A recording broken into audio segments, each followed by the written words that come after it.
உடனடியாக நிறைவேற்ற வேண்டும் என்பதை வலியுறுத்தி கொங்குநாடு மக்கள் தேசிய கட்சியின் சார்பாக ஒரு கோரிக்கை மாநாட்டை நடத்தினோம்.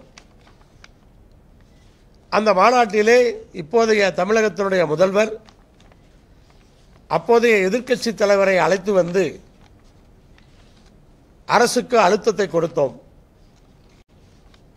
இப்படி பல்வேறு கட்டங்களாக பல்வேறு தலைவர்களுடைய முயற்சியால், பல்வேறு விவசாய சங்கங்களுடைய முயற்சியால், கொங்குநாடு மக்கள் தேசிய கட்சியினுடைய முயற்சியாலும் 2019ஆம் ஆண்டு அதிமுக அரசு, அப்போதைய முதலமைச்சராக இருந்த எடப்பாடியார் அவர்கள் இந்த திட்ட பணிகளை அடிக்கல் நாட்டி துவக்கி வைத்தார். 2019 கடைசி வாக்கிலே பணிகள் துவங்கப்பட்டன. பணிகள் நடந்து கொண்டிருந்தது. 2021 ஆட்சி மாற்றம். பணிகள் எவ்வளவு முடிந்தது என்பதிலே இப்போது விவாதம் நடந்து கொண்டிருக்கிறது. பணிகளை முழுமையாக பார்த்தோம் என்றால் 67% பணிகள் அன்றைக்கு முடிவடைந்ததாக சொல்லப்பட்டது. அந்த 67% என்று சொல்லுவது எப்படி இருக்கும் என்றால், ஒரு சில, அதாவது உங்களுக்கு நிலம் கையகப்படுத்துகிற பணி இருக்கிறது, அதே போல குழாய் பதிக்கின்ற பணி இருக்கிறது, நீரேற்று நிலையங்களை அமைக்கின்ற பணி இருக்கிறது, அதற்கான மின்சார தேவைகளுக்கான மின் இணைப்புகளை பெறுகின்ற பணி இருக்கிறது. இப்படி பல்வேறு பணிகள். அதில் ஒரு சில பணிகள் பார்த்தால் 20% தான் முடித்திருந்தார்கள், 80% முடிக்கவில்லை. ஒரு ஆவரேஜாக பார்த்தோம்னு சொன்னால் ஒரு 60% மேலே அப்போது பணிகளை முடித்திருந்தார்கள். கண்டிப்பாக அந்த திட்டம் பல ஆண்டு காலமாக போராடுகின்ற திட்டமாக இருந்தாலும், அப்போதைய முதலமைச்சர் எடப்பாடியார் அவர்கள் அந்த திட்டத்தை துவக்கியதற்கு கொங்குநாடு மக்கள் தேசிய கட்சியின் சார்பாகவும் அனைத்து விவசாயிகள் சார்பாகவும் போராட்டத்திலே ஈடுபட்டவர்கள் சார்பாகவும் நான் இந்த நேரத்திலே நன்றியை தெரிவித்துக் கொள்கிறேன். அந்த திட்டம் 2021 இப்போதைய அரசு அமைந்தவுடன் அதிகாரிகளோடு நான் ஒவ்வொரு நீரேற்று நிலையமாக அந்த குழாய் பதித்திருக்கிற பாதைகளில் எல்லாம் சென்று ஒரு சட்டமன்ற உறுப்பினராக ஆய்வு செய்தேன். அப்போது பார்த்தால் எதுவெல்லாம் முடியுமோ அதையெல்லாம் செய்திருக்கிறார்கள், எதுவெல்லாம் சிக்கல் இருக்குதோ அதையெல்லாம் விட்டுவிட்டார்கள். சிக்கல் என்று சொல்லுவது நிலத்தை பயன்பாட்டிற்கு பெறுவது. இது நிலம் கையகப்படுத்துவது அல்ல. நிலம் கையகப்படுத்தப்பட்டால் அதற்கான நிதியை கொடுத்து பெற்றுக்கொள்வார்கள். ஆனால் இது நிலத்தை கையகப்படுத்தப்படுவது அல்ல, நிலத்தை பயன்படுத்திக் கொள்வதற்கு அனுமதி பெறுவது. அனுமதி பெற்று, விவசாயிகளிடத்தில் அனுமதி பெற்று குழாய்களை நிலத்துக்கு அடியிலே பதித்துவிட்டு நிலத்தை கொடுத்து விடுவார்கள். இது ஒரு வித்தியாசமான அணுகுமுறை. இப்படித்தான் செய்தாக வேண்டும். அப்படி செய்யும் பொழுது பல இடங்களிலே அந்த பயன்படுத்துவதற்கான அனுமதி பெறப்படவில்லை. ஆனால் சில இடத்துல நம்ம பயன்படுத்துறதுக்கு பெறும்போது அந்த விவசாயிக்கும் இந்த தண்ணிக்கும் சம்பந்தம் இருக்காது. இந்த தண்ணினால அவங்களுக்கு பாசனம் வராது. அப்ப அதை பெறுவதிலே பெரிய சிக்கல் இருந்தது. குறிப்பாக சொல்ல வேண்டும் என்று சொன்னால், காளிங்கராயன் அணைக்கு பக்கத்திலே தான் இந்த தண்ணீர் எடுக்கப்படுகிறது. அங்கு எடுக்கிற இடத்திலே ஒரு 700 மீட்டர், 3/4 கிலோமீட்டர் அளவுக்கு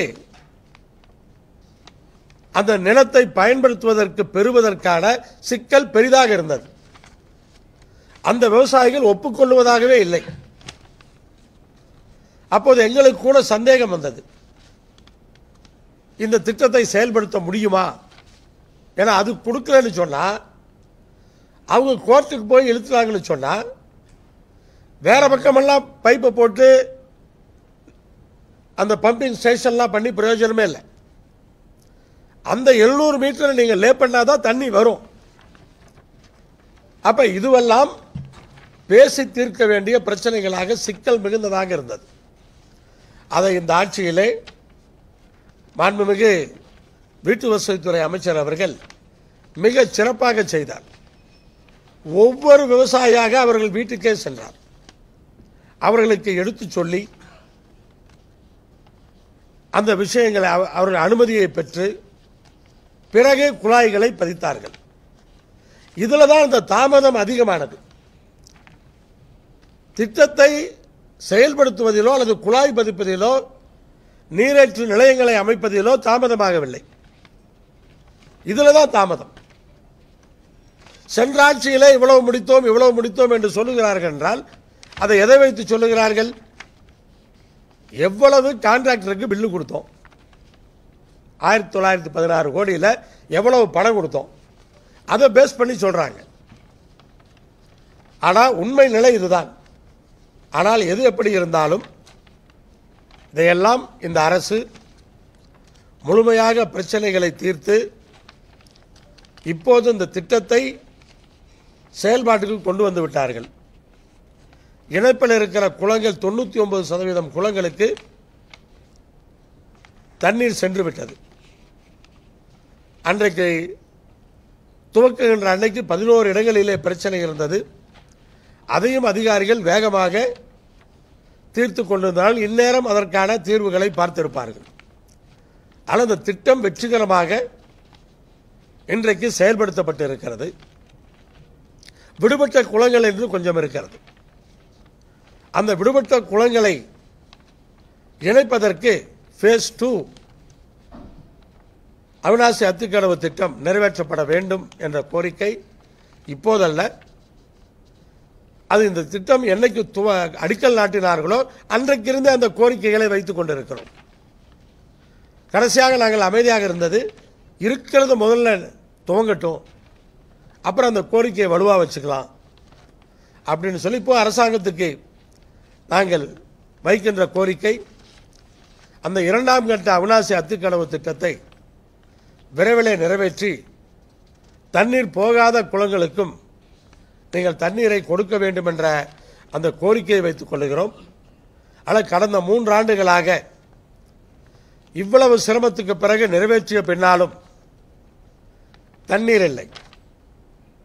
கடந்த 7-8 மாதங்களாக அங்கே தண்ணீர் கிடையாது. உபரி நீர் தான் எடுக்கப்பட வேண்டும். உபரி நீர் வரவில்லை. உபரி நீர் வராமலே இந்த திட்டம் செயல்படாது. அப்போ உபரி நீருக்காக ஒரு 6-7 மாதங்களுக்கு மேலாக அரசாங்கம் காத்துக் கொண்டிருந்தார்கள். இப்போது உபரி நீர் வந்தவுடன் ஆடி 18 அந்த டைம்ல இருந்து தண்ணி அதிகமாக வந்துட்டு இருக்கு. அப்போ ஒரு வாரம் முன்னாடி வந்து மழை பெய்ய ஆரம்பிச்சிருச்சு. அப்போ கண்டிப்பாக அந்த திட்டம் வந்து ஒரு 10-15 நாளைக்குள்ள திறந்துருவாங்க அப்படிங்கிறது அதிகாரிகள் சொல்லிட்டாங்க. அதிகாரிகளை யாரை கேட்டாலும் சொல்லியிருப்பாங்க, தண்ணி வந்துடுச்சு, இனி தாமதமாகாது, ஒரு 15 நாளைக்குள்ள இந்த திட்டத்தை துவக்கிடுவோம். 22/7 அன்று, ஜூலை 22/7 அன்று தலைமைச் செயலகத்திலே நான் முதலமைச்சர் அவர்களை சந்தித்தேன். அப்போது முதலமைச்சர் சொன்னார், சுதந்திர தினத்திற்கு பிறகு ஒரு 1-2 தினங்களிலே திட்டம் துவக்கப்பட்டு விடும் என்று சொன்னார். இது 22/7 அரசாங்கத்திலே தேதி குறிப்பதற்கு ஆலோசித்து விட்டார்கள். பாரதிய ஜனதா கட்சியின் சார்பிலே 3/8 ஆடி 18 அன்றைக்கு 20ஆம் தேதி போராட்டம் செய்வோம் என்று அறிவிக்கிறார்கள். 16ஆம் தேதி அல்லது 17ஆம் தேதி இந்த திட்டம் துவக்கப்பட்டு விடும் என்று அவர்களுக்கு தெரியும். அப்படி தெரிந்துதான் அதை செய்கிறார்கள். ஆனால் இந்த உண்மைகளை நான் நேரடியாக தெரிந்தவன் என்கிற முறையிலே அதை எல்லோருக்கும் விளக்க கடமைப்பட்டிருக்கிறேன். ஆனால் எப்படி இருந்தாலும் முதலமைச்சர் அவர்கள் அவருடைய அழுத்தத்தின் காரணமாக இப்போது அவர் காணொலி வாயிலாக வந்து திறந்திருக்கலாம். ஆனால் இதற்கு முன்பே அவிநாசி அத்துக்கடவு திட்டத்தினுடைய அந்த செயல்பாடுகளை நேரடியாக நீரேற்று நிலையங்களுக்கே வந்து ஆய்வு செய்து பணிகளை முடுக்கிவிட்டிருக்கிறார். அதையும் நாம் அறிவோம். அதனால் இந்த திட்டத்தை முதலமைச்சர் அவர்கள் இவ்வளவு அழுத்தம் கொடுத்து அமைச்சர்கள் மூலமாக அதிகாரிகள் மூலமாக இதை திறக்க வேண்டும் என்று தீவிரத்தோடு துவக்கவில்லை என்று சொன்னால் இது இன்னும் தாமதமாகி இருக்கும். ஆனால் தமிழ்நாடு முதலமைச்சர் அவர்களுக்கு கொங்கு நாடு மக்கள் தேசிய கட்சியின் சார்பாகவும் அனைத்து விவசாயிகள் சார்பாகவும் இந்த திட்டத்திற்காக போராட்டம் நடத்திய அத்தனை அமைப்புகள் சார்பாகவும் நாங்கள் நன்றியை தெரிவித்துக் கொள்கிறோம்.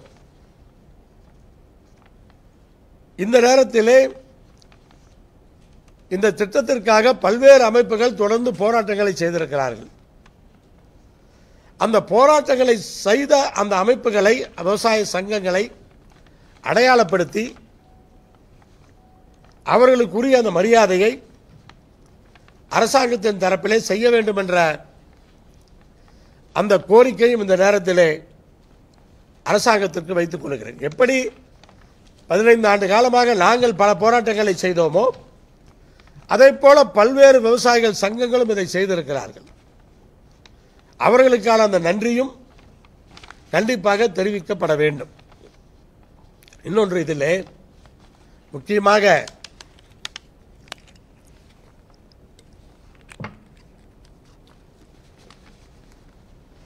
பார்க்கப்பட வேண்டியது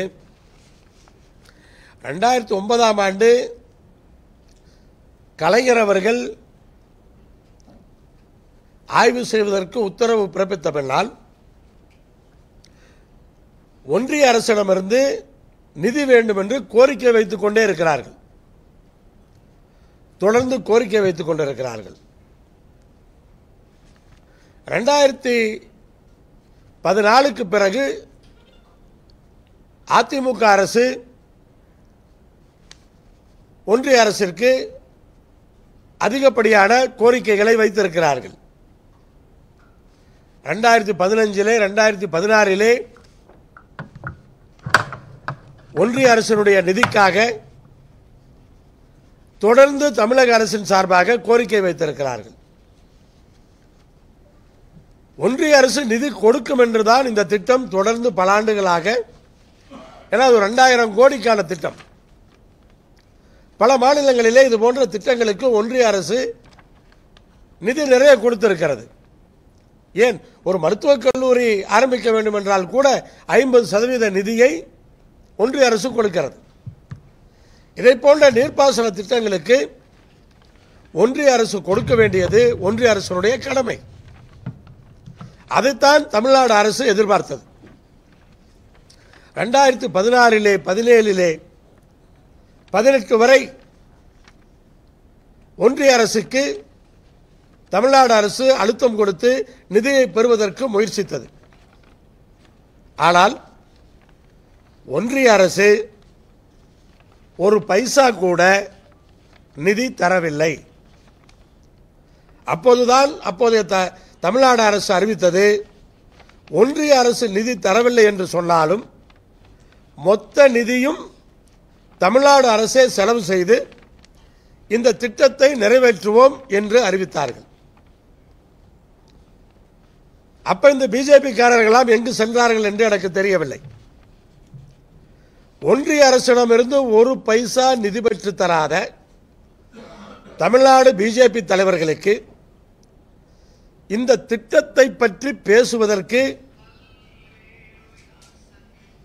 பேசுவது நியாயமா? ஏன் நீங்கள் நிதி பெற்று தரவில்லை? ஏன் மறுத்தீர்கள்? ஆனால் இப்போது ஏதோ அவிநாசி அத்திக்கடவு திட்டத்தையே பிஜேபி தான் இதோ கொண்டு வந்தது போல நீங்கள் பேட்டி கொடுத்துக் கொண்டிருக்கிறீர்கள். ஆனால் ஒரு பைசா கூட ஒன்றிய அரசு நிதி தரவில்லை. தமிழ்நாடு பிஜேபி தலைவர்கள் அதை பெற்றுத்தர முடியவில்லை. அதை ஒப்புக்கொள்ள வேண்டும். இதை பற்றி யாரும் கேட்க மாட்டார்கள் என்று நினைக்கிறார்கள். அப்படி எந்த விதமான நிதியும் பெற்றுத்தராமல் நாங்களும் கோரிக்கை வைத்தோம். ஒன்றிய அரசிலே ஆட்சியில் இருந்து கொண்டு நிதி தர வேண்டிய கடமை உள்ளவர்கள் நிதி தரவில்லை. இன்றைக்கு இந்த திட்டத்தை துவக்கிய பின்னால் அந்த பெருமையிலே எங்களுக்கு பங்கு வேண்டும் என்கிறார்கள். இதான் உண்மை. நிதி கொடுத்திருந்தால் சொல்லட்டும், நிதி கொடுத்தேன் என்று அவர்கள் சொல்லட்டும். இதுதான் உண்மையான நிலைமை. இப்போது அண்ணாமலை அவர்கள் கோவை தொகுதியில் நின்றபோது நான் பார்த்தேன். பாண்டியாறு பொன்னம்பலா திட்டம் நிறைவேற்றப்படும், ஆனமலையாறு நல்லாறு திட்டம் நிறைவேற்றப்படும், இப்படி பெரிய பட்டியலையே சொல்லியிருக்கிறார்கள். அதற்கெல்லாம் ஒன்றிய அரசிலிருந்து எவ்வளவு நிதி தரப்போகிறீர்கள்? நிறைவேற்றுவது பிரச்சனை அல்ல. நீங்கள் தோற்றிருக்கலாம், 4.5 லட்சம் பேர் வாக்களித்திருக்கிறார்கள். டெல்லியிலே உங்களுடைய அரசு. அப்ப நீங்கள் இதை நிறைவேற்றுவதற்கு என்ன முயற்சிகளை எடுக்கிறீர்கள், என்ன முயற்சிகளை எடுத்தீர்கள்? அந்த கேள்வி வரத்தானே செய்யும். போன தேர்தலிலே என்னவெல்லாம் அவர்கள் இங்கே சொல்லி இந்த வாக்குகளை பெற்றிருக்கிறார்கள் என்ற பட்டியல் என் கையில் இருக்கிறது. அந்த 4.5 லட்சம் வாக்குகள் இதற்காக விழுந்ததுதான். என்னவெல்லாம் செய்வோம் என்று தேர்தல் வாக்குறுதிகளாக பக்கம் பக்கமாக கொடுத்திருக்கிறார்கள். இப்போது டெல்லியிலே பிஜேபியினுடைய அரசு அமைந்துவிட்டது. நீங்கள் தான் மாநில தலைவர். நீங்கள் சொல்லிய திட்டங்களுக்கு இந்த நிதிநிலை அறிக்கையிலே ஏதாவது ஒரு திட்டத்திற்கு ஒன்றிய அரசு அனுமதி கொடுத்திருக்கிறதா அல்லது நிதி ஒதுக்கி இருக்கிறதா? இந்த கேள்விக்கு பதில் சொல்ல வேண்டியவர்கள் நீங்கள். அதை விட்டுவிட்டு நீங்கள் பேசுகின்ற விஷயங்கள் வேறாக இருக்கிறது.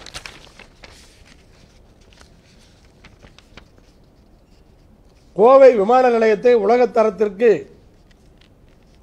விரிவாக்கம் செய்து சர்வதேச முனையமாக மேம்படுத்துவோம் என்று சொல்லியிருக்கிறீர்கள். அதற்கு ஒன்றிய அரசு இப்ப என்ன செய்திருக்கிறது? ஏதாவது ஒரு அறிவிப்பு இருக்கிறதா? அதான் தமிழ்நாடுங்கிற பேரே அங்க இல்லையே, அப்புறம் எப்படி அறிவிப்பு இருக்கும்? கோவை மெட்ரோ திட்ட பணிகள் விரைந்து முடிக்கப்படும். அனுமதியே கொடுக்க மாட்டேங்கிறாங்க. எப்படி இப்படியெல்லாம் அவங்களால பேச முடியுதுன்னு தெரியல. மெட்ரோ கோவையில் விரைந்து முடிக்கப்படுமா? மாநில அரசு துவக்கிறதுக்கு அனுமதி கேட்டிருக்கு. ஆனால் பிஜேபியுடைய தலைவர்கள் தயவு செய்து டெல்லிக்கு சென்று அந்த திட்டத்திற்கான அனுமதியை பெற்றுத்தாருங்கள். விரைந்து முடிக்கிறதெல்லாம் அப்புறம் இருக்கட்டும். நீங்கள் சென்னை மெட்ரோவுக்கு நிதி கொடுத்ததெல்லாம் பார்த்துட்டோம். சென்னை மெட்ரோவுக்கு இதுவரைக்கும் ஒரு பைசா நிதி கொடுக்கல. 69,000 கோடி திட்டம் அது. மத்திய அமைச்சர் வந்து திறந்து வச்ச திட்டம், பாதி நிதி கொடுக்கணும். ஆனால் இதுவரைக்கும் ஒரு பைசா கொடுக்கல. ஆனால் கோவைக்கு அனுமதியே கொடுக்கல.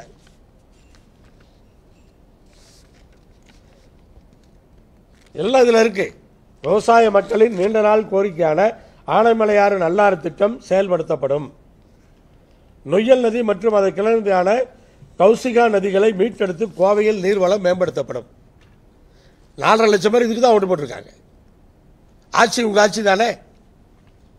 நீங்க ஜெயிக்காம இருக்கலாம். அங்க உங்க பிரதமர் தான் இருக்காரு, உங்க அமைச்சர்கள் தான் இருக்காங்க. நிதி வாங்கிட்டு வாங்க, இந்த திட்டத்தை செயல்படுத்துங்க. விசைத்தறி உரிமையாளர்கள் பயன்பெறும் வகையில் திட்டம் நிறைவேற்றப்பட்டு விசைத்தறி பாதுகாக்கப்படுமா? விசைத்தறிக்கு, டெக்ஸ்டைலுக்கு டெக்னாலஜி அப்கிரேடேஷன் ஃபண்டுன்னு ஒரு ஃபண்டு காங்கிரஸ் காலத்திலிருந்து கொடுத்துட்டு இருக்காங்க, டஃப் அப்படின்னு. அதை இவங்க இப்ப நிறுத்தி இருக்காங்க. அதை முதல்ல வாங்கி தர சொல்லுங்க. அதை போய் டெல்லியில் போய் வாங்கி தர சொல்லுங்க. விசைத்தறியை காப்பாற்றுறது அப்புறம் இருக்கட்டும், முதல்ல அதை போய் வாங்கிட்டு வர சொல்லுங்க. அதே போல விசைத்தறியை பாதுகாக்கணும்னா என்ன பண்ணணும்? பங்களாதேஷில் இறக்குமதி ஆகிற அந்த ஐட்டத்துக்கெல்லாம் நீங்க தான் வரி எடுத்தீங்க. இந்த தொழிலை அழிச்சதே நீங்க தான். இதற்கெல்லாம் ரைட் அழிச்சிட்டீங்க. இப்ப தேர்தல் வாக்குறுதி கொடுத்திருக்கீங்க. என்ன முயற்சி எடுக்க போறீங்க? என்ன முயற்சி எடுத்திருக்கீங்க? கோவையில் என்ஐஏ மற்றும் என்சிபி கிளை அலுவலகங்கள் அமைக்கப்படும். இதுக்கு என்ன தடையா இருக்குது? போக வேண்டியதானே? இது கேட்க வேண்டியதானே? கவர்மெண்ட் வேற இப்ப இந்தியா கூட்டணி ஜெயிச்ச கவர்மெண்ட் வந்திருந்தா சொல்லலாம் எப்படி பண்ண முடியும்னு. இப்ப உங்க கவர்மெண்ட் தானே. அப்ப என்ஐஏ கிளை ஆரம்பிங்க, என்சிபி கிளை ஆரம்பிங்க.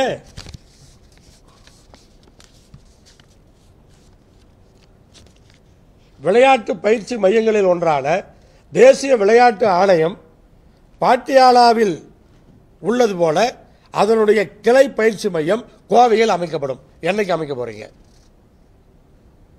பாட்டியாலாவில் இருக்கிற அதான் இந்தியாவிலேயே ஒரு மிகப்பெரிய பயிற்சி மையம், அதனுடைய பிரான்ச் வந்து கோயம்புத்தூர்ல அமைக்கப்படும். அப்ப வாக்களித்த 4.5 லட்சம் மக்களுக்கு இதை சொல்லித்தான் ஓட்டு வாங்கியிருக்கீங்க. அப்ப அவங்களுக்கு பெருமை சொல்லிக்கிறீங்கல்ல, 4.5 லட்சம் பேர் ஓட்டு போட்டாங்கன்னு சொல்லி. அப்ப அவங்களுக்கு உங்களுடைய பதில் என்ன? இப்ப ஆரம்பிக்கலாமே, அது என்ன பிரச்சனை இருக்கு? கோவை பாராளுமன்றத்தில் 250 மருந்தகங்கள் செயல்பாட்டிற்கு கொண்டு வரப்படும். இப்ப எத்தனை மருந்தகங்கள் இப்ப கொண்டு வந்திருக்கீங்க? எப்படி கொண்டு வர போறீங்க? அதுக்கான செயல் திட்டத்தை சொல்லுங்க. இவ்வளவு பண்ண போறோம் அப்படின்னு. கோவையிலிருந்து நாடு முழுவதும் உள்ள பிரதானமான ஆன்மீக தலங்களுக்கு 10 ரயில் விடப்படும். 10 ரயில் விடப்படுமா? ஒன்னாவது விடுங்க, இப்ப 9 அப்புறம் விடலாம். முதல்ல ஒரு ரயில் விடுங்க. கவர்மெண்ட் தானே வேணும், அதுக்கு எம்பி ஆனுங்கிற அவசியம் இல்லையே. ஒன்றிய அரசு தான் விடணும்.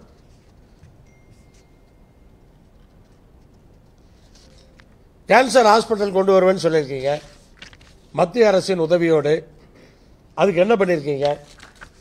இப்போ நான் கேட்குறேன், இஎஸ்ஐ உங்களுக்கு தான், இஎஸ்ஐ ஒன்றிய அரசு தான். 25 ஏக்கர் நிலம் இருக்காங்க. எல்லாருமே வந்து அரசாங்க மருத்துவமனைக்கு அங்கே போக வேண்டியிருக்கு. இஎஸ்ஐ இருக்க இடத்துல வந்து ஒரு அரசு கல்லூரியும் ஒரு மருத்துவமனையும் கண்டிப்பாக ஒன்றிய அரசு செய்ய முடியும். அது நீங்கள் செய்வீங்களா? இந்த மருத்துவமனை சொல்லியிருக்கீங்க, இடம் இருக்கு, 25 ஏக்கர் நிலம் சும்மா இருக்கு. இஎஸ்ஐ மருத்துவமனை கூட ஏதோ திருமுருகன் பூண்டிக்கு மாத்துறாங்கன்னு சொல்றாங்க. அப்ப இந்த இடம் காலியா இருக்கு, இதுல ஏன் பெரிய மருத்துவமனை கொண்டு வரலாமே? இதுக்கு உங்களுடைய திட்டம் என்ன?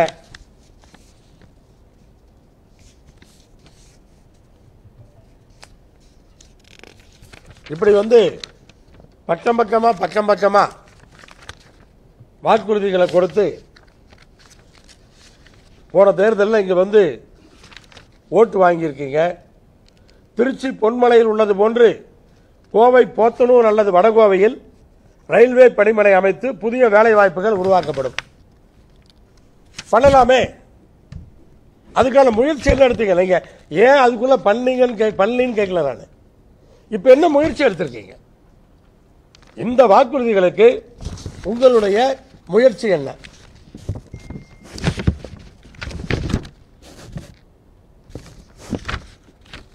பாண்டியாறு பொன்னம்பலா திட்டம் அறிவிச்சிருக்கீங்க. இப்ப அதுக்காக என்ன ஏதாவது நட்டதா கொடுத்திருக்கீங்களா? மாநில பிஜேபியின் சார்பாக அதுக்கான முயற்சி ஏதாவது கடிதமாக எங்கேயாவது கொடுத்திருக்கோமா? இருந்ததுன்னா கொடுங்க, நாங்களும் சேர்ந்து முயற்சி பண்ணுவோம். வேற ஒன்றும் உங்களை வந்து குறை சொல்லுங்கிறதுக்காக நான் வரல.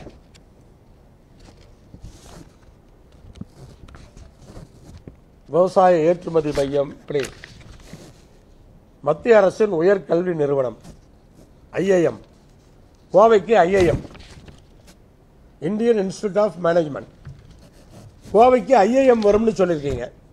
அதுக்கு இப்ப என்ன முயற்சி பண்ணியிருக்கீங்க? ஒரு பட்ஜெட் போட்டாங்க, அந்த பட்ஜெட்ல எதுவும் அறிவிப்பு வரல. இப்ப வந்து என்ன நீங்கள் முயற்சி எடுத்துட்டு இருக்கீங்க சொன்னீங்கன்னா நாங்களும் சேர்ந்து முயல்வோம். எங்களுக்கு தேவையானது கோயம்புத்தூருக்கு திட்டங்கள் வரணும். அப்போ இதுக்கு என்ன பண்ணியிருக்கீங்க?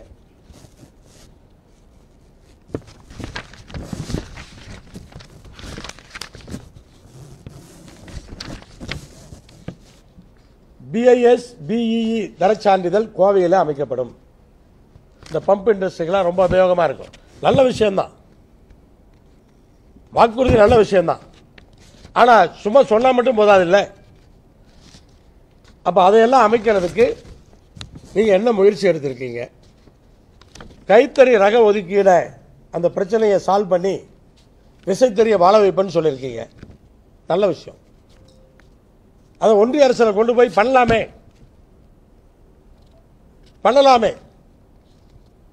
பல்லடம் சோமனூர்லாம் இருக்கிற விசைத்தறியாளர்கள் பல்வேறு ஆதரவுகளை உங்களுக்கு கொடுத்திருக்கிறார்கள். அப்ப அவங்களுக்கு நீங்க என்ன பண்ண போறீங்க? அந்த பிரச்சனையை தீர்க்கிறதுக்கு நீங்க என்ன முயற்சி செஞ்சிட்டு இருக்கீங்க? பள்ளத்துல ஆயத்த ஆடை உற்பத்தி மையம் சொல்லியிருக்கீங்க. அதுக்கு என்ன முயற்சி பண்ணியிருக்கீங்க?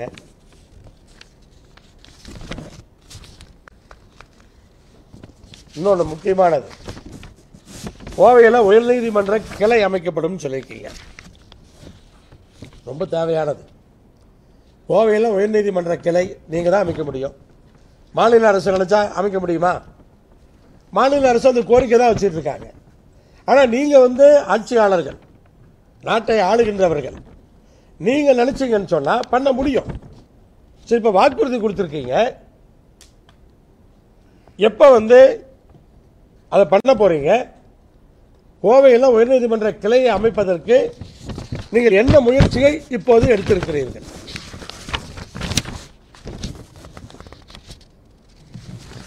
திட்டங்களை இதில் கொடுத்த திட்டங்களை எல்லாம் அமல்படுத்துறதற்கு ஒரு வல்லுநர் குழு அமைக்கப்படும் சொல்லியிருக்கீங்க.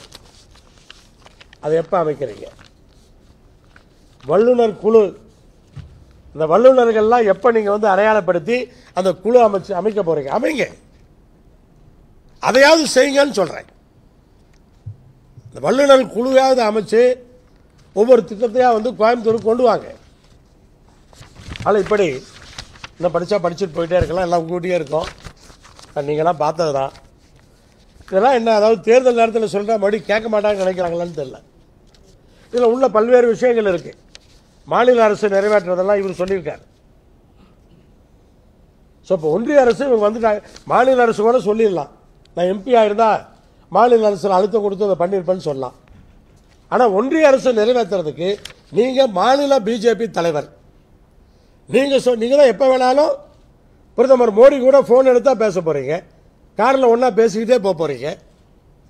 ஏன் நீங்க இதை என்ன கையில் எடுத்து ஏன் பண்ணி தரக்கூடாது? தமிழ்நாட்டுக்கு ஒரு அருமையான வாய்ப்பு கிடைச்சிருக்கு, குறிப்பா கோயம்புத்தூருக்கு ஒரு அருமையான வாய்ப்பு கிடைச்சிருக்கு. இதெல்லாம் நீங்க பண்ணி தரணுங்கிறது தான் என்னுடைய கோரிக்கை. ஆனால் இது நான் உங்களை குறை சொல்றதுக்கோ அதுக்காக நான் சொல்லலை. எனக்கு இந்த கொங்கு மண்டலத்திற்கு இந்த திட்டங்கள் வேணும். நீங்க வாக்குறுதி கொடுத்திருக்கீங்க, அதையெல்லாம் செஞ்சீங்கன்னு சொன்னா எங்க உதவி ஏதாவது தேவைன்னா சொல்லுங்க, கூட இருந்து சப்போர்ட் பண்றோம். இந்த திட்டங்கள்லாம் கொண்டு வர்றதுக்கு நாங்களும் அதை பண்றோம். எங்களுக்கு திட்டம் தான் வேணும், குறை சொல்றது நோக்கம் அல்ல. ஆனால் நீங்க எதையுமே தெளிவா தெரியாம பண்ண மாட்டீங்க. ஆனால் அப்படிப்பட்ட அரசியல்வாதி நீங்க. ஆனால் தேர்தலில் ஒரு வாக்குறுதி கொடுக்குறீங்கன்னா முடியாத நீங்க தந்திருக்க வாய்ப்பே கிடையாது. நீங்க அப்படிதான் நீங்க அனலைஸ் பண்ணி தான் கொடுப்பீங்க. ஸோ அப்படி கொடுக்குறப்ப இதையெல்லாம் நீங்க நிறைவேற்றுறதுக்கு தயவு செய்து முயற்சிகள் செய்யணும். இதை என்ன பண்றீங்கிறதையாவது, ஏன்னா இப்போ தேர்தலெல்லாம் முடிஞ்சு கவர்மெண்ட் அமைச்சு இவ்வளவு நாளாச்சு. இப்போ இதெல்லாம் பண்றதுக்கு நீங்க என்ன பண்ணிருக்கீங்கிறத மட்டும் தயவு செய்து நீங்கள் சொல்ல வேண்டும் என்று அன்போடு இந்த நேரத்தில் கேட்டுக்கொள்கிறேன். இன்னொன்று, சரி, எங்களை இவ்வளவு கேள்வி கேட்குறீங்க. நீங்க 5 வருஷமா எம்பியா இருந்திருக்கீங்க. மறுபடியும் இப்ப நாமக்கல்ல இன்னொரு எம்பியை ஜெயிக்க வச்சிருக்கீங்க. 3 வருஷம் நீங்க சட்டமன்ற உறுப்பினராக இருந்திருக்கீங்க. என்ன கேட்கலாம்? சட்டமன்றத்தில் இருந்திருக்கீங்க. அப்போ நீங்கள் என்ன கிழிச்சிங்கன்னு கூட கேட்கலாம். நான் எனக்கு நானே தான் கேட்டுக்கிறேன். ஆனால் அந்த வார்த்தையை உபயோகப்படுத்துறதுல தப்பு கிடையாது. அதை கூட கேட்கலாம். அதை கூட அவங்க கட்சி சார்பாக சொல்லியிருக்காங்க. ஈஸ்வரன் என்ன செய்தார்? கொங்கு மக்களுடைய ஆதரவை பெற்று கொங்கு மக்களை ஏமாற்றிவிட்டார். பிஜேபி செய்த சாதனைகளை நாங்கள் பக்கம் பக்கமாக பட்டியலிட ஒன்று கூட சொல்லலாம். பக்கம் பக்கமாக பட்டியலிட முடியும். பத்திரிகை செய்தி பக்கம் பக்கமாக நான் பட்டியலிட்டிருக்கேன். இப்போ நான் சொல்கிறேன் உங்களுக்கு. இந்த 5 வருஷத்துக்குள்ள நாங்கள் என்னெல்லாம் பண்ணியிருக்கோங்கிறத நான் 4 பக்கம் பட்டியலிட்டிருக்கேன். 4 பக்கம் நான் பட்டியலிட்டிருக்கேன். சுருக்கமாக உங்களுக்கு அதில் வந்து என்ன நீங்கள் அதனுடைய உண்மைத்தன்மையை நீங்கள் பார்த்துக்கலாம். டைம் எல்லாம் நல்லா ஒவ்வொன்றுக்கு கூட வீடியோ போட்டு காமிச்சிருவோம். நாளைக்கு ஏதாவது கேள்வி வந்தால் வீடியோ கூட போட்டு இன்னொரு செஷன் வச்சுக்கலாம். வாய்க்கால்களிலும் வயல்களிலும் உடைத்து வீசப்படுகின்ற மது பாட்டில்கள், அதனால் பாதிக்கப்படுகிற விவசாயிகளையும் கால்நடைகளையும் பாதுகாக்க டாஸ்மாக் கடைகளில் மது பாட்டில்களை திரும்ப பெறும் திட்டத்தை செயல்படுத்த சட்டமன்றத்தில் வலியுறுத்தி இன்றைக்கு நடைமுறைப்படுத்தி இருக்கிறோம். செப்டம்பர் கடைசிக்குள்ளாக தமிழ்நாட்டில் இருக்கிற அனைத்து மாவட்டங்களிலும் டாஸ்மாகில் விற்கப்படுகிற பாட்டில்கள் திரும்ப பெறப்படும். மலைப்பகுதிகளில் வெற்றி பெற்றுவிட்டது. ஒரு சில மாவட்டங்களிலே வெற்றி பெற்றிருக்கிறது. தமிழ்நாட்டில் இருக்கிற அனைத்து மாவட்டங்களிலும் செப்டம்பர் கடைசிக்குள்ளாக இது நிறைவேற்றப்படும். இது ஒரு நெடுங்காலைய பிரச்சனை. இது வந்து வாய்க்கால்கள்லையும் வயல்கள்லையும் மட்டுமல்ல, நம்ம மாநகராட்சியில் எடுத்துக்கிட்டா கூட அந்த கழிவுநீர் கால்வாய்கள் இருக்குல்ல, அதில் உடைச்சி போட்டு போயிடுவாங்க. அதை க்ளீன் பண்ணுறதுக்கு வர்றப்ப அவங்கள காலை கையை கிழிச்சிடும். ஸோ அந்த பிரச்சனைக்கு தீர்வு சட்டமன்றத்தில் நான் தான் இதை பேசலை. இப்போ இதை வந்து நிறைவேற்றிருக்கிறோம். கூட்டுறவு சங்கங்களில் 25 ஆண்டுகளுக்கு மேலாக நிலுவையில் இருந்த பண்ணை சாரா கடனிலிருந்து விவசாயிகளை பாதுகாக்க சட்டமன்றத்திலே கோரிக்கை வைத்து 3,16,000 விவசாயிகளை தமிழ்நாட்டிலே காப்பாற்றி இருக்கிறோம். 1,300 கோடிக்கு மேல அதுல நிதி இன்வால்மெண்ட். 3,16,000 விவசாயிகள் காப்பாற்றப்பட்டிருக்கிறார்கள். கொங்கு மண்டலத்துடைய விவசாயிகளுக்காகத்தான் நான் கோரிக்கை வச்சேன். ஆனால் அமைச்சர் அறிவிக்கும் பொழுது ஈஸ்வரன், நீங்கள் எப்போ வேணாலும் போய் பார்க்கலாம், ஈஸ்வரன் வைத்த கோரிக்கையை ஏற்று இதை நடைமுறைப்படுத்துகிறோம். தமிழ்நாடு பூரா 3,16,000 விவசாயிகள் இதில் பயனடைகிறார்கள் என்று அறிவித்திருப்பார். இன்றைக்கு அது நடைமுறைப்படுத்தப்பட்டு விட்டது. கவந்தப்பாடி நாட்டு சர்க்கரைக்கு புவிசார் குறியீடு, அதை சட்டமன்றத்தில் பேசி இன்றைக்கு வாங்கி இருக்கிறோம். அதன் மூலமாக பழனி திருக்கோவிலுக்கு விவசாயிகளிடமிருந்து நாட்டு சர்க்கரையை நேரடியாக கொள்முதல் செய்ய வேண்டும் என்ற அதையும் சட்டமன்றத்திலே கோரிக்கையாக வைத்து இன்றைக்கு நிறைவேற்றி இருக்கிறோம். விவசாயிகளின் விளைநிலங்களில் பயிர்களை சேதப்படுத்தும் காட்டுப் பன்றிகளை சுடுவதற்கு அனுமதி கேட்டு சட்டமன்றத்திலே நான் கோரிக்கை வைத்திருக்கிறேன். அதை அமைச்சர் அவர்கள், ஃபாரஸ்ட் அமைச்சர் அவர்கள் அதை அறிவித்திருக்கிறார். காட்டுப்பன்றிகளை சுடலாம் என்ற அந்த அறிவிப்பை சட்டமன்றத்திலேயே கொடுத்திருக்கிறார். அப்ப காட்டுப்பன்றிகள் மூலமாக விவசாயம் பால்படுவதை இன்றைக்கு தடுத்திருக்கிறோம். அவற்றை சுடக்கூடிய அந்த அனுமதியை இன்றைக்கு கொடுத்திருக்கிறார்கள். இது நிறைவேற்றப்பட்டிருக்கிறது. அதே போல மயில்களிலிருந்து பாதுகாப்பதற்காக நான் கோரிக்கை வைத்திருக்கிறேன்.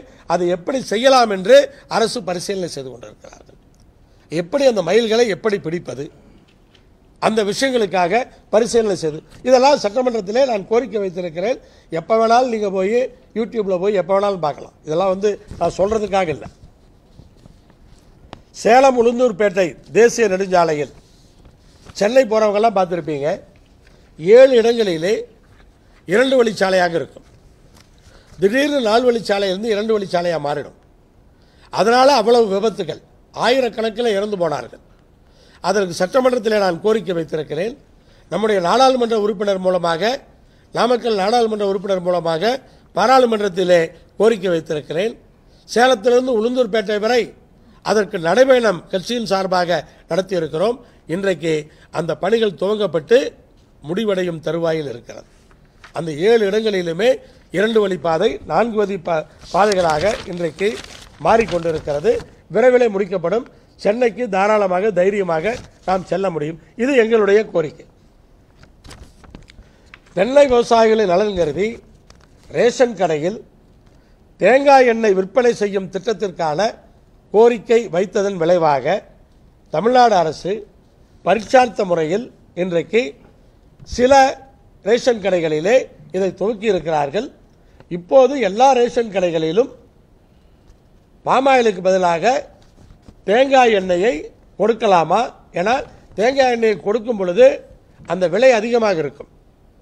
அப்போ அதனால் அவங்க கேட்குறாங்க, பாமாயில் வேண்டாம்னு நினைக்கிறவங்க நீங்கள் தேங்காய் பாதியாக வாங்கிக்கிறீங்களா?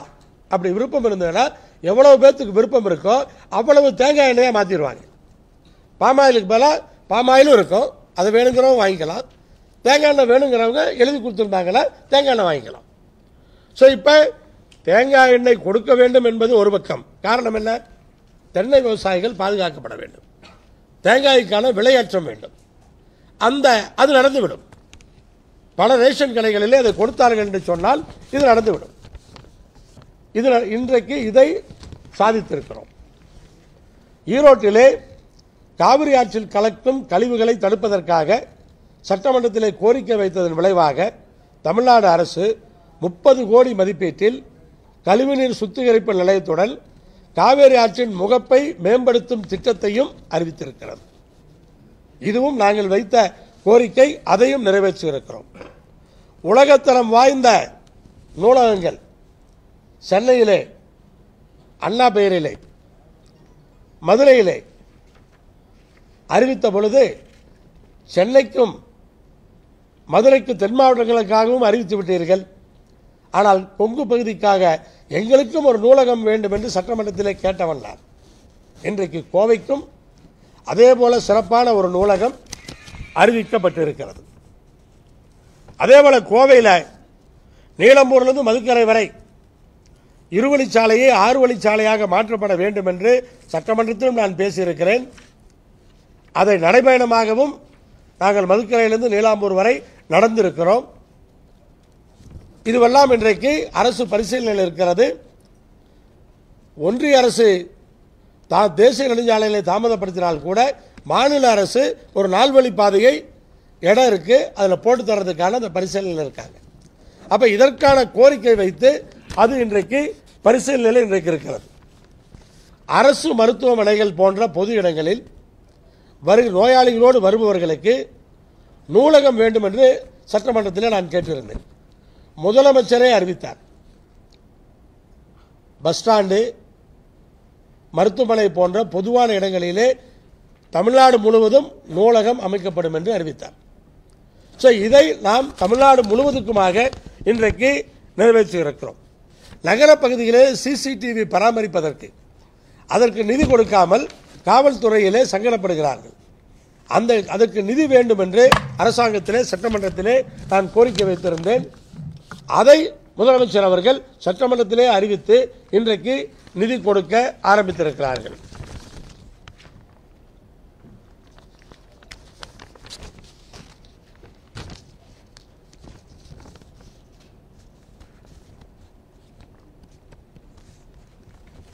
நீண்ட காலமாக தீர்க்கப்படாமல் இருந்த எல்பிபி வாய்க்கால் பிரச்சனைக்கு பேச்சுவார்த்தைகள் நடத்தி, இருசக்கர பேரணி நடத்தி அதற்கான தீர்வை கண்டிருக்கிறோம்.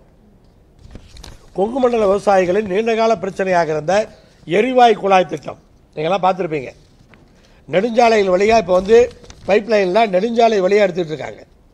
நெடுஞ்சாலை வழியாக அந்த கோரிக்கை அரசாங்கத்திலே தொழில்துறை செயலாளரோடு அமர்ந்து விவசாயிகளிடத்திலே எப்படி ரூட் போடலாம்னு கேட்டு அந்த திட்டத்திற்கான அந்த பரிந்துரையை செய்து இன்றைக்கு விவசாய நிலங்களுக்கு பதிலாக நெடுஞ்சாலைகள் வழியாக பைப் போட்டுட்டு இருக்கோம்னு சொன்னால் அது நாங்கள் எடுத்த முயற்சி என்பதை இப்போது நான் பெருமையோடு சொல்லிக்கொள்ள கடமைப்பட்டிருக்கிறேன். அத்தனை விவசாயிகளுக்கும் தெரியும். அந்த ரூட்டில் தான் இப்போ நெடுஞ்சாலை வழியாக எடுக்கிறாங்க. கொஞ்சம் பகுதி மட்டும்தான் விவசாய நிலத்தில் இருக்கு. அது எவ்வளோ நாளாக பிரச்சனை இருந்ததுன்னு உங்களுக்கு தெரியும்.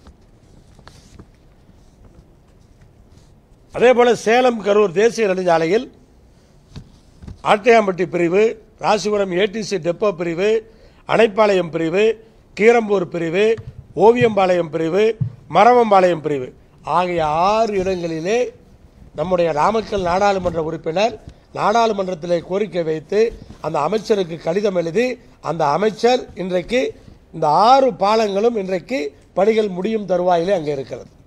சேலத்திலிருந்து கரூர் வரை நெடுஞ்சாலையின் மீது. ஏன்னா இதெல்லாம் இப்படி சொன்னாதான் தெரியும் யார் பண்ணாங்க, ஏதோ அரசு அறிவிச்சது பண்ணாங்கன்னு இல்லை.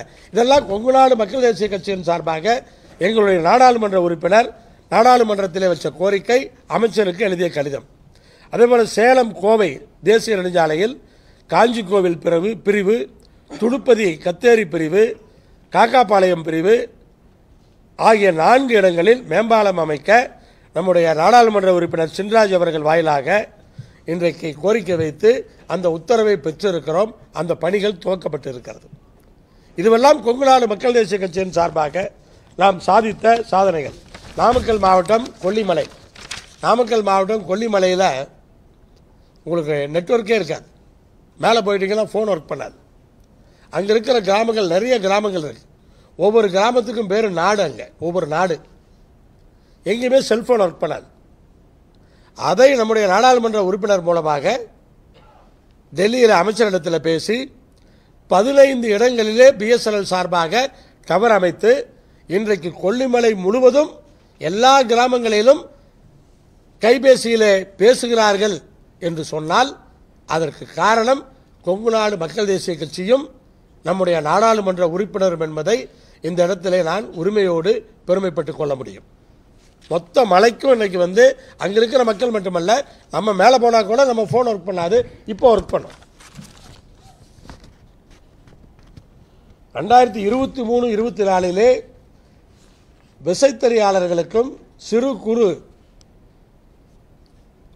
தொழிற்சாலைகளுக்கும் உயர்த்தப்பட்ட மின்சார கட்டணத்தை குறைப்பதற்காக அமைச்சரோடும் சங்கங்களோடும் அமர்ந்து பேச்சுவார்த்தைகளை நடத்தி உண்மை நிலைமையை எடுத்துச் சொல்லி முதலமைச்சரிடத்தில் அதை பேசி அப்போது அந்த கட்டணத்தை குறைக்கக்கூடிய அந்த வேலையை செய்வதிலே நாம் முழுமையாக உறுதுணையாக இருந்தோம். அத்தோடு மட்டுமல்ல, முதலமைச்சரை சோமனூருக்கு அழைத்து வந்து விசைத்தறியாளர்கள் சார்பாக ஒரு நன்றி தெரிவிக்கிற கூட்டத்தையும் நடத்தினோம்.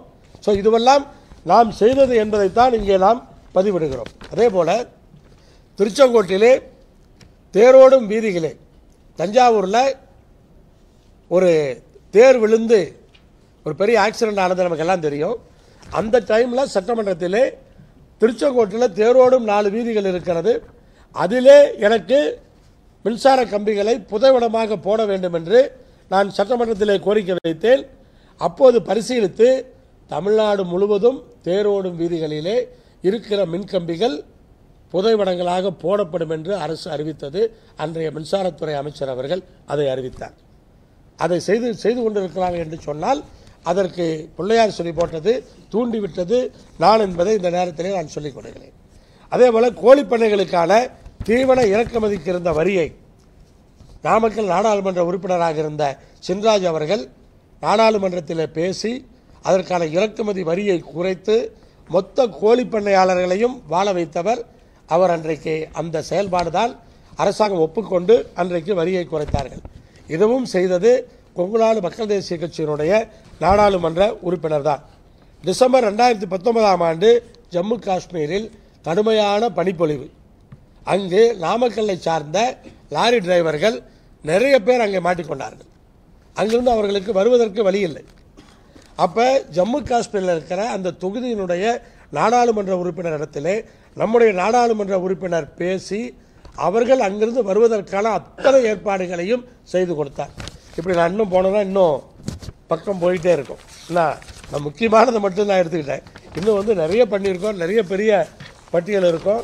இன்னும் அதாவது கோரிக்கை வைத்து நிறைவேறாது இன்னும் நிறையா இருக்குது. இதெல்லாம் சட்டமன்றத்தில் கோரிக்கை வைத்தது, அதற்கு ஆதாரம் உள்ளது. அந்த கோரிக்கை வைத்ததை பார்த்தீங்கன்னு சொன்னால் கல் இறக்க அனுமதி, விவசாயிகளுடைய வருமானத்தை அதிகப்படுத்த அதை நம்ம சட்டமன்றத்தில் கோரிக்கை வச்சிருக்கிறோம். திருமணி முத்தாறு திட்டம் நிறைவேற்றுறதுக்கு கோரிக்கை வச்சு அதுக்கு போராடிக்கிட்டு இருக்கிறோம். கொத்தடிமை சட்டத்தில் திருத்தம் வேணும்னு அதுக்கான கோரிக்கைகள் வச்சு போராடிக்கிட்டு இருக்கிறோம். பெண்களுடைய திருமண வயதை 18லிருந்து 21 ஆக்கணும்னு சொல்லி அதையும் சட்டமன்றத்திலே பேசியிருக்கிறோம். இது எங்கே வெளியே மேடையில் பேசுகிறதல்ல, அதுக்கான கோரிக்கை வச்சுருக்கிறோம். மரவள்ளி கிழங்கிலிருந்து எத்தனால் தயாரிக்கணும் அப்படிங்கிற அந்த கோரிக்கை வச்சு அதை பரிசீலனை பண்ணணும். அதுக்கும் இன்னைக்கு போராடிட்டு இருக்கிறோம். தமிழ்நாடு முழுவதும் நீரேற்று பாசன திட்டங்கள் குறிப்பாக பார்த்தீங்கன்னு சொன்னால் சேலம், நாமக்கல், ஈரோடு, கரூர் ஆகிய 4 மாவட்டங்களில் அதிகமான நீரேற்று பாசனங்கள் கிடப்பில் இருக்கிறது. அதையெல்லாம் நிறைவேற்ற வேண்டும் என்று சட்டமன்றத்திலையும் கோரிக்கை வச்சிருக்கோம். முதலமைச்சரை பார்த்து அதை பேசியிருக்கிறோம். ஸோ இதை நிறைவேற்ற வேண்டும் என்று. அதே போல் ஈரோட்டிலே கொடுமணல், சென்னிமலையிலே கொடுமணலிலே கீழடி போல அகழ்வாராய்ச்சி செய்ய வேண்டும். திருப்பூரிலே குமரிக்கல் பாளையத்திலே அகழ்வாராய்ச்சி செய்ய வேண்டும். இதையும் சட்டமன்றத்திலே பேசியிருக்கிறோம். இந்த கோரிக்கைகளுக்காக போராடி கொண்டிருக்கிறோம். அதே போல கொங்கு நாட்டு பகுதியிலே வாழுகிற கொங்கு வேளாள கவுண்டர்களுக்கு 10% உள்ளொதுக்கீடு இடஒதுக்கீடு கொடுக்க வேண்டும் என்ற அந்த கோரிக்கையும் சட்டமன்றத்திலேயே வைத்து பேசியிருக்கிறேன். அதே போல கொங்கு மண்டலத்திலே அதிகமாக வாழுகிற அருந்ததியர்களுக்கு 3% உள்ளொதுக்கீடு போதாது, 6% இடஒதுக்கீடு வேண்டும் என்று அதையும் நான் சட்டமன்றத்திலே கோரிக்கையாக வைத்து அரசாங்கத்திடத்திலே பல முயற்சிகளை செய்து கொண்டிருக்கிறேன். பொள்ளாச்சி, கோபி, ஆத்தூர், திருச்செங்கோடு போன்ற நகரங்களை தலைநகரமாக வைத்து புதிய மாவட்டங்களை உருவாக்க வேண்டும் என்பதை 3 ஆண்டுகளாக தொடர்ந்து நான் சட்டமன்றத்திலே பேசிக் கொண்டிருக்கிறேன். அதை நீங்கள் பார்த்து கொண்டிருப்பீர்கள். அவிநாசி அத்துக்கடவு திட்டத்திற்கு காளிங்கராயன் பெயர் வைக்க வேண்டும் என்று சட்டமன்றத்தில் கேட்ட அந்த வீடியோ பார்த்துருப்பீங்க. அதுதான் ஒரு காரண பெயராக இருக்கும். அங்கிருந்தால் தண்ணி எடுக்கிறாங்க. இப்போ கள்ளக்குறிச்சி கல்வராயன் மலையை சுற்றுலா தலமாக அறிவித்தால்தான் அங்கே கள்ளச்சாராயம் காய்ச்சுவது நிறுத்தப்படும் என்ற கோரிக்கையும் அங்கே வைத்திருக்கிறேன். அதை அந்த மலையை ஆய்வு செய்து அது பரிசீலனையில் இருக்கிறது. அது வந்தால் இந்த கள்ளச்சாராய பிரச்சனை கள்ளக்குறிச்சி கல்வராயன் மலையிலே ஒழிக்கப்படும். நகர பகுதிகளில் இருக்கிற கட்டிடங்களுக்கு மின் இணைப்பு கிடைக்காமல் பல ஆண்டுகளாக தடுமாறிக் கொண்டிருந்தார்கள். அவற்றையெல்லாம் தீர்த்து இன்றைக்கு கட்டடங்களுடைய உயரங்களுக்கான அந்த உயரத்தை அதிகப்படுத்தியும் 8 சமையல் அறை வரை உள்ள கட்டிடங்களுக்கு மின் இணைப்பு கொடுக்க வேண்டும் என்பதை பற்றியும் நான் தான் சட்டமன்றத்திலே பேசினேன். அதற்கான உத்தரவை போட்டு நகர பகுதிகளிலே அந்த பிரச்சனை இன்றைக்கு தீர்க்கப்பட்டு இருக்கிறது. பாலுக்கான விலை அதிகம் வேண்டும் என்ற கவன ஈர்ப்பு தீர்மானத்தை கொண்டு வந்து சட்டமன்றத்தில் பேசி அதுக்கான முயற்சிகளை மேற்கொண்டிருக்கின்றேன். கரூருக்கும் நாமக்கலுக்கும் இடையே ஒரு விமான நிலையம் வேண்டும் என்ற அந்த கோரிக்கையும் சட்டமன்றத்தில் நான் பேசியிருக்கிறேன். அது உண்மையிலேயே பரிசீலனையில் இருக்கிறது. கரூருக்கும் நாமக்கலுக்கும் இடையே ஒரு விமான நிலையத்தை கொண்டு வருவதற்கான அந்த முயற்சிகள் நடத்தப்பட்டு கொண்டிருந்தன. தமிழ்நாட்டிலிருந்தும் அமைச்சர்கள் டெல்லியிலே அந்த கோரிக்கையை வைத்திருக்கிறார்கள். கோவை மருதமலை, திருச்செங்கோடு அர்த்தநாரீஸ்வரர் மலை கோவிலுக்கு பார்க்கிங் வசதி இன்னும் போதாது, பார்க்கிங் வசதி வேண்டும் என்ற அந்த கோரிக்கையை சட்டமன்றத்திலே வைத்து அந்த முயற்சிகளை மேற்கொண்டிருக்கிறோம்.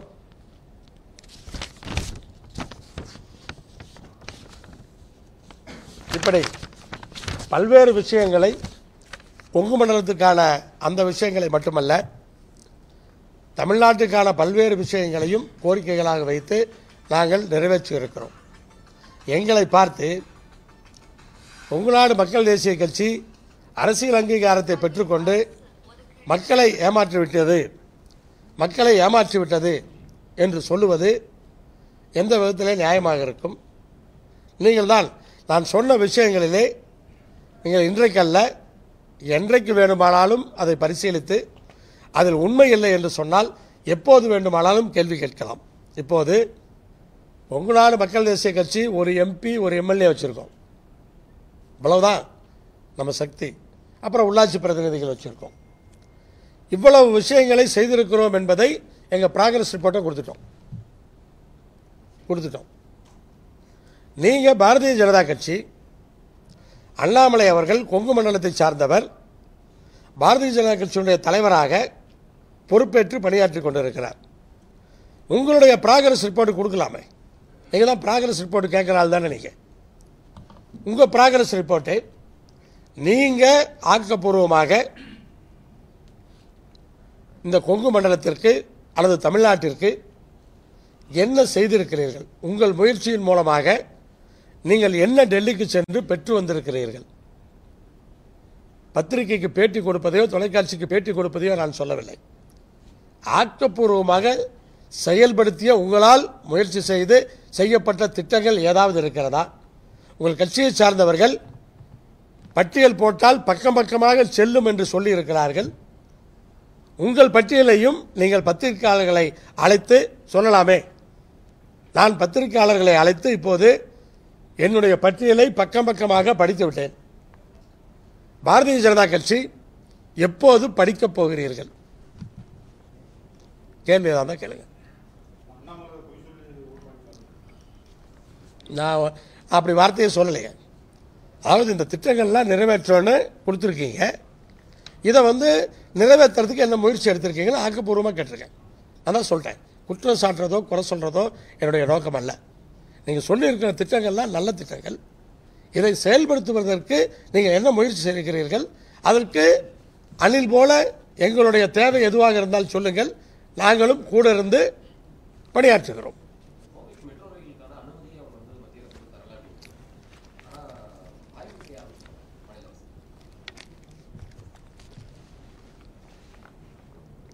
ஆய்வு எவ்வளோ வருஷமாக பண்ணிட்டு இருக்காங்க நமக்கு தெரியும்.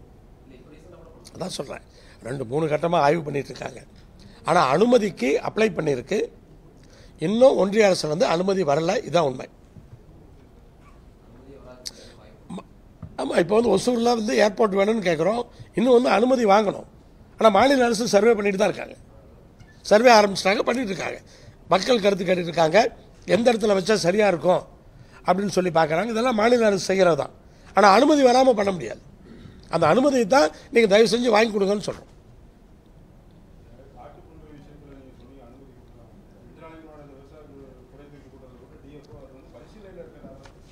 அமைச்சர் சட்டமன்றத்திலே அறிவிச்சிருக்காரு. நீங்கள் சட்டமன்ற அமைச்சர் வரையை போய் பாருங்கள்.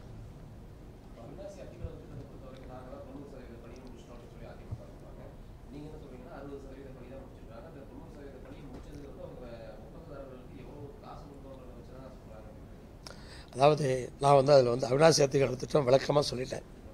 முழு விளக்கத்தையுமே சொல்லிட்டேன். 67% தான் ரெக்கார்டு படி அவங்க ஆவரேஜாக முடிச்சிருக்காங்க. ஏதாவது ஒன்று அதில் 1-2 80% பண்ணியிருப்பாங்க. 1-2 ஒரு சிலது பார்த்தீங்கன்னா 40% தான் பண்ணியிருப்பாங்க. 60% பண்ணியிருக்க மாட்டாங்க. அது வெவ்வேறு பிரிவு இருக்குது. அதில் அந்த திட்டம்னா அது வெவ்வேறு பிரிவு இருக்குது. ஸோ அப்படி பார்க்குறப்ப ஆவரேஜாக 67% தான் முடிச்சிருக்காங்க. நிதி பார்த்தீங்கன்னு சொன்னால் நீங்கள் பணமே பார்த்தா கூட 1916 கோடியில் 1400 கோடி பக்கம் கொடுத்துட்டாங்க. 1300 சில்லற கோடி அவங்க கொடுத்துருக்காங்க.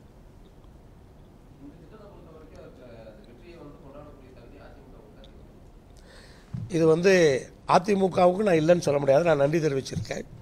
ஆனால் இந்த திட்டத்தை அடிக்கல் நாட்டி துவக்கிய பெருமை கண்டிப்பாக அவர்களை சாரும். அதில் எந்த விதமான சந்தேகம் இல்லை. இன்றைக்கி இந்த 3 ஆண்டுகளிலே இந்த திட்டத்தை அழுத்தம் கொடுத்து முடித்தவர் தமிழ்நாடு முதலமைச்சர். அந்த அழுத்தம் அவர் கொடுக்கலன்னா இன்னும் 10 வருஷத்துக்கு இந்த திட்டம் முடியாது. ஏன்னா உங்களுக்கு தெரியும், இந்த லேண்ட் அக்விஷன் விவசாயிகிட்டேருந்து லேண்ட் வாங்குறதுக்கு அவ்வளோ ஈஸியாக இல்லை. வருடக்கணக்கில் கிடப்பில் இருக்கிற பல திட்டங்கள் கிடைக்கிறது. அது முழு முயற்சி எடுத்து அதை பண்ணியிருக்காங்க. அதனால் கண்டிப்பாக எல்லாத்தையும் பாராட்டி தான் ஆகும்.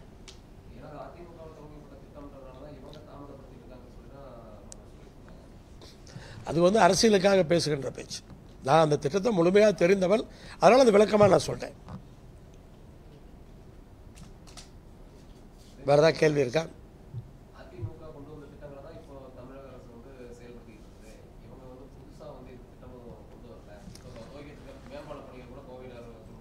அதுங்க இது அரசுங்கிறது ஒரு தொடர் நடவடிக்கை.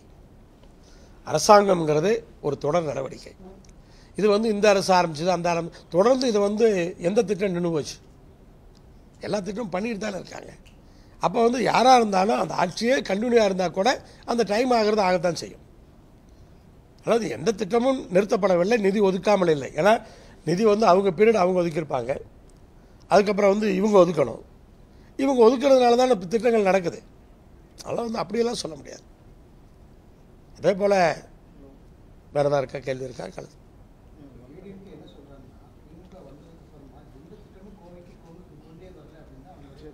பெரிய பட்டியலையே ஒரு மாண்புமிகு செந்தில் பாலாஜி அவர்கள் அமைச்சராக இருக்கும்போதே பல பட்டியலை சொல்லியிருக்காரு. சட்டமன்றத்திலே கூட சொல்லியிருக்காரு. அதனால் இப்போ வந்து அவங்கள கேட்டால் பட்டியல் சொல்லுவாங்க. இப்போ நான் எப்படி என்ன செஞ்சேன்னு ஒரு பட்டியல் சொல்கிறேனோ, நீங்கள் திமுக அமைச்சர்கிட்ட கேட்டிங்கன்னா அந்த பட்டியலை கொடுப்பாங்க என்னெல்லாம் பண்ணோம்னு. மகிழ்ச்சி மகிழ்ச்சி, வரவேற்கிறோம், வாழ்த்துக்கள், அவ்வளோதான் சொல்லணும், வேற என்ன சொல்லணும். அதாவது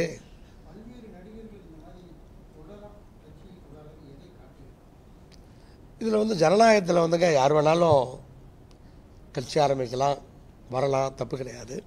ஆனால் ஒரு கட்சியினுடைய கொடி என்பது ஒரு கட்சியினுடைய உயிர் நாடி, அந்த தொண்டர்களுடைய உயிர் நாடி கொடி. அந்த கொடி அறிமுகங்கிறது இன்னும் கொஞ்சம் ஒரு ஸ்ட்ராங்காக அழுத்தமாக இருந்திருக்கலாம். இது வந்து ஏதோ ஒரு இடத்துல ஒரு அலுவலகத்தில் பண்ண மாதிரி அப்படி தான் பண்ணாங்கன்னு நினைக்கிறேன் ஒரு அறிமுகங்கிறத. ஆனால் ஒரு அறிமுகங்கிறது மக்கள் மத்தியில் போகிறது, ஒரு மக்களுக்கான கொடியாக மாத்திரம்னு நம்ம பேசுகிறப்ப தொண்டர்கள் உற்சாகத்தோடு அந்த கொடி அறிமுகம் நடந்திருக்கணும். நாங்கள் கூட கொடி அறிமுகம் பண்ணோம் சிவானந்தா காலனியில். ஒரு பெரிய கூட்டத்தை கூட்டி சிவானந்தா காலனியில் எப்படி கொடி அறிமுகம் பண்ணோன்னு உங்களுக்கு தெரியும். அவங்களுக்கு அதெல்லாம் முடியாதல்ல, அது ஏன் வந்து அவங்க ஒரு சிம்பிளாக பண்ணுறாங்கன்னு எனக்கு தெரியல. பட் அவங்களுடைய அந்த ஒரு பொதுவான பார்வையை பார்க்குறப்ப ஒரு கொடி அறிமுகமே இது மாதிரி வந்து பண்ணுறாங்க அப்படின்னு சொன்னால் நாளைக்கு அவங்களுடைய செயல்பாடு எப்படி இருக்கும், மக்கள் சார்ந்த செயல்பாடுகள் எப்படி இருக்கும் அப்படிங்கிற அந்த ஐயம் வரத்தானே செய்யும்.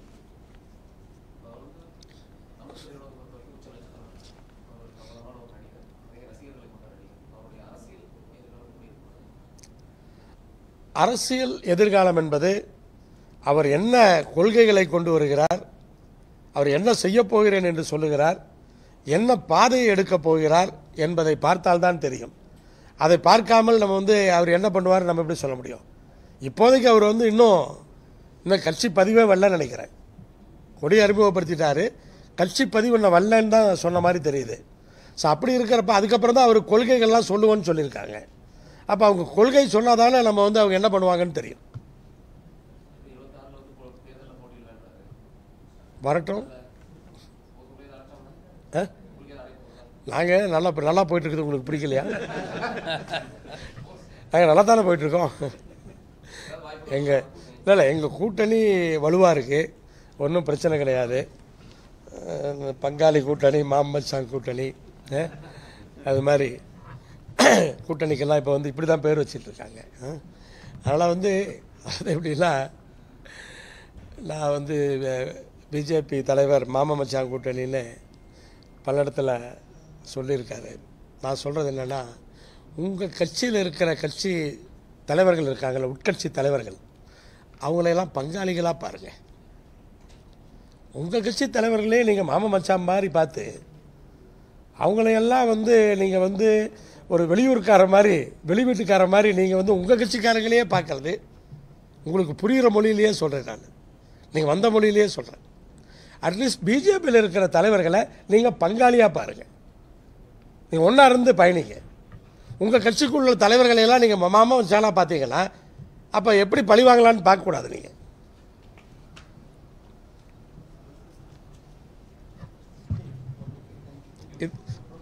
இல்லை அதோட முடிச்சுக்கிட்டீங்க.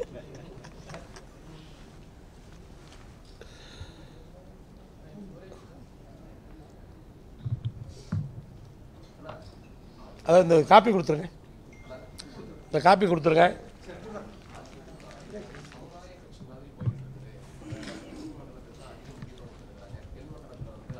சீக்கிரம் கொடுங்க, பாதி பேர் காணோம், எல்லாத்துக்கும் கொடுங்க.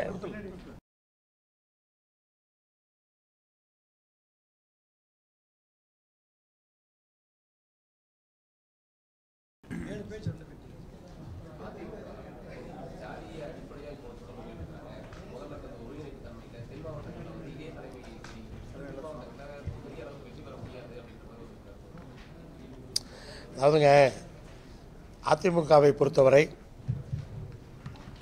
அண்ணன் எடப்பாடி பழனிசாமி அவருடைய தலைமையில் சென்று கொண்டிருக்கிறது. உட்கட்சி பூசலால் கட்சியிலிருந்து வெளியேற்றப்பட்டவர்கள் அல்லது வெளியில் சென்றவர்கள் திரும்ப வர வேண்டும் என்ற அந்த ஒரு கோரிக்கை பரிசீலனையில் இருக்கிற நேரத்திலே வேண்டுமென்றே இதை போன்ற விஷயங்களை எல்லாம் அவர்கள் செய்து கொண்டிருக்கிறார்கள். அதை சில கட்சிகள், சில பத்திரிகைகள் அதை பயன்படுத்திக் கொள்கிறார்கள். அப்படிப்பட்ட விமர்சனங்களை வைக்கிறார்கள். எது எப்படி பார்த்தாலும் அதிகாரப்பூர்வமாக அதிமுக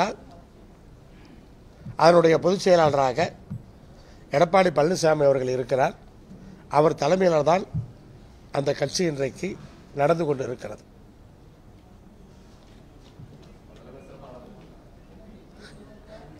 உங்க வார்த்தை என் வாயில போட்ட எப்படி?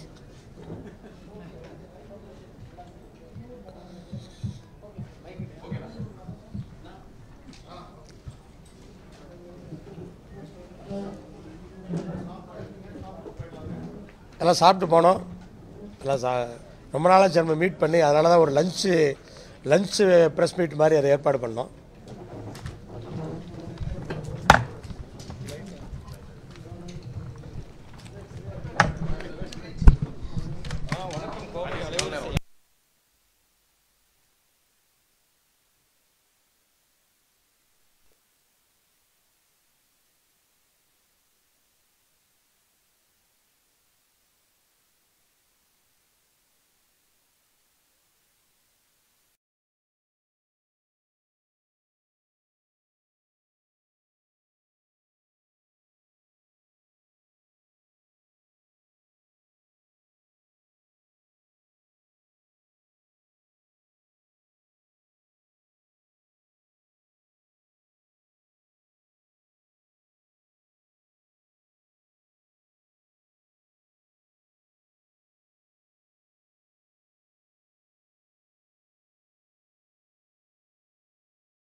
மேலும் இதுபோன்ற செய்திகளுக்கு KMDK லைவ் சேனலை லைக் பண்ணுங்க, ஷேர் பண்ணுங்க, சப்ஸ்கிரைப் பண்ணுங்க.